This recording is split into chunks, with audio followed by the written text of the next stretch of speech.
السلام علیکم۔ ابو الانبیاء حضرت ابراہیم علیہ السلام کی ولادت کسدیوں کے قدیم شہر اور میں ہوئی، جو جنوبی عراق میں فرات کے کنارے بابل اور نینوا سے پہلے آباد تھا۔ محل وقوع کے اعتبار سے یہ مقام آج کل تل العبید کے نام سے موسوم ہے۔ برٹش میوزیم اور فلاڈیلفیا یونیورسٹی امریکہ کے میوزیم کی مشترکہ ٹیم نے اس شہر کے آثار دریافت کیے ہیں۔ وہاں سے ملنے والے کتبات کے مطابق تقریباً 5000 بتوں کے نام ملے ہیں۔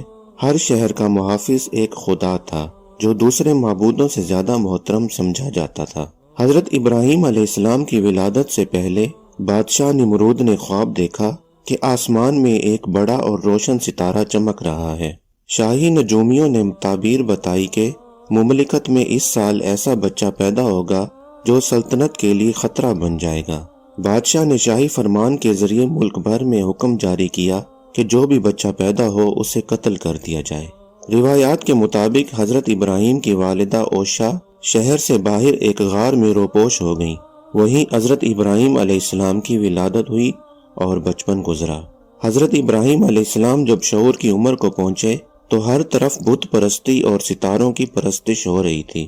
انہوں نے سوچا کہ پتھر کی مورتیاں میرا باپ اپنے ہاتھوں سے بناتا ہے اور جس طرح اس کا دل چاہے ناک، کان، آنکھیں اور دیگر اعضاء تراش لیتا ہے۔ پھر یہ بت مندروں میں چھوٹے سے اونچے چبوترے پر رکھ دیے جاتے ہیں جہاں بادشاہ اور ارباب اقتدار ان بے جان مورتیوں کے سامنے اپنی حاجتیں پیش کرتے ہیں اور انہیں سجدہ کرتے ہیں۔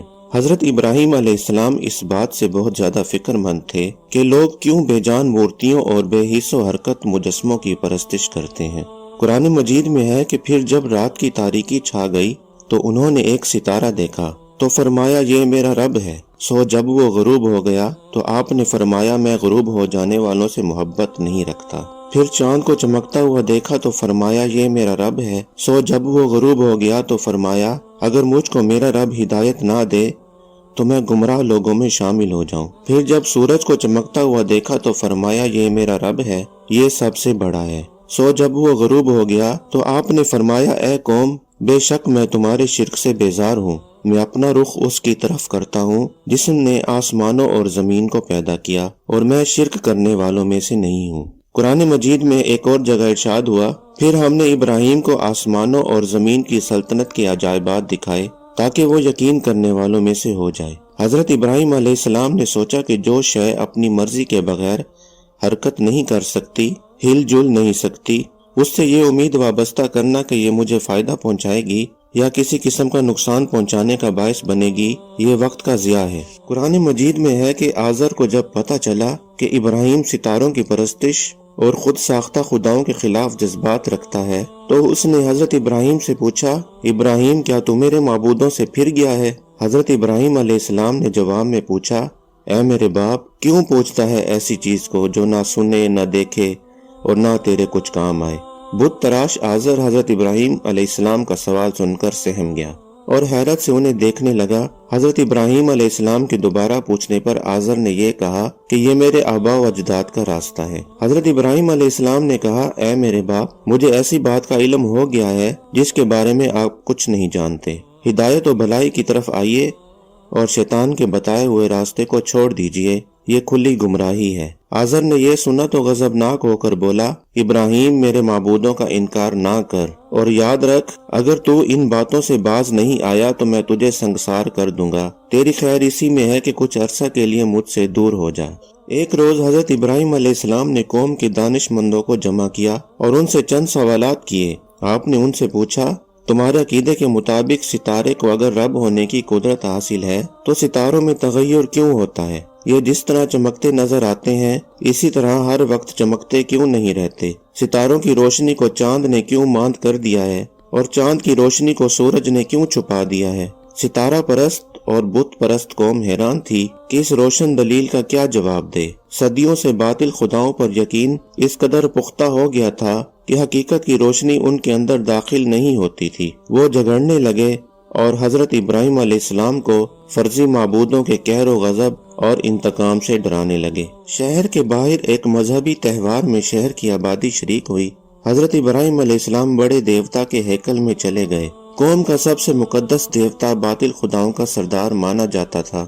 حضرت ابراہیم علیہ السلام نے دیکھا کہ وہاں موجود پتھر اور لکڑی سے بنائے گئے دیوتاؤں کے سامنے پھل، کھانوں اور مٹھائیوں کے برتن رکھے ہوئے تھے جو لوگوں نے چڑھاوے کے طور پر نذر کیے تھے۔ حضرت ابراہیم علیہ السلام نے ان مورتیوں کو مخاطب کر کے کہا، یہ سب تمہارے لیے رکھا ہے، تم کھاتے کیوں نہیں؟ حضرت ابراہیم علیہ السلام نے ہتھوڑے سے ان کو توڑ دیا اور بڑے بت کے کندھے پر ہتھوڑا رکھ کر واپس چلے گئے۔ لوگ تہوار سے واپس آئے تو دیکھا ان کے لکڑی اور پتھر سے بنائے ہوئے معبود منہ کے بل زمین پر گرے ہوئے ہیں، کسی کا سر غائب ہے تو کسی کی ٹانگ نہیں ہے اور کسی کے دونوں ہاتھ ٹوٹے ہوئے ہیں۔ اپنے معبودوں کی یہ حالت دیکھ کر سب لوگ بدحواس ہو گئے۔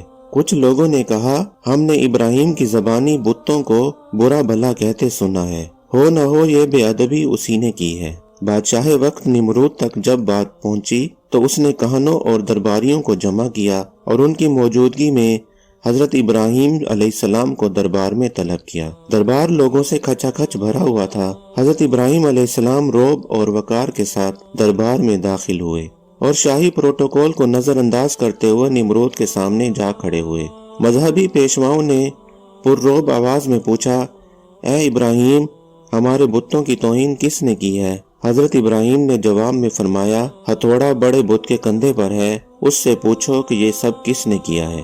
پجاری ندامت اور شرمندگی سے سر جھکا کر بولے، ابراہیم، تو خوب جانتا ہے کہ پتھر کی مورتیاں بولتی نہیں ہیں۔ حضرت ابراہیم علیہ السلام نے فرمایا، جب یہ بولتے نہیں، حرکت نہیں کر سکتے، اپنا دفاع نہیں کر سکتے، تو تم ان سے نفع پہنچانے کی امید کیوں رکھتے ہو اور نقصان ہونے کا اندیشہ کیوں کرتے ہو؟ تم پر افسوس ہے کہ تم کائنات کے مالک اللہ کو چھوڑ کر جھوٹے معبودوں کو پوجتے ہو۔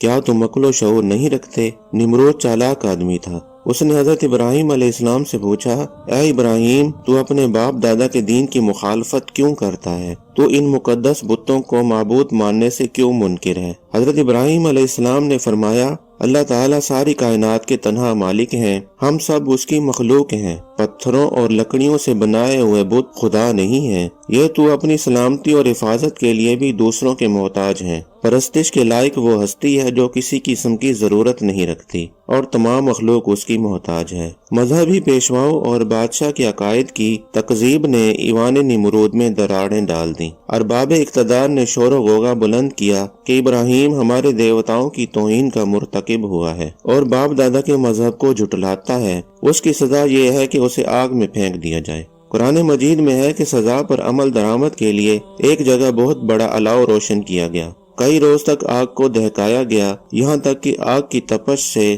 ارد گرد موجود چیزیں خاکستر ہو گئیں۔ پرندوں نے ہوا میں اڑنا چھوڑ دیا، آس پاس کے درخت جھلس کر کوئلہ بن گئے۔ پھر حضرت ابراہیم علیہ السلام کو ایک منجنیق میں رکھ کر آسمان سے باتیں کرتے ہوئے شعلوں میں پھینک دیا گیا۔ ابلیسی طرز فکر کے حامل لوگوں نے حضرت ابراہیم علیہ السلام کو آگ میں ڈال دیا، لیکن خالق کائنات نے حکم دیا، اے آگ، ابراہیم پر سلامتی کے ساتھ ٹھنڈی ہو جا۔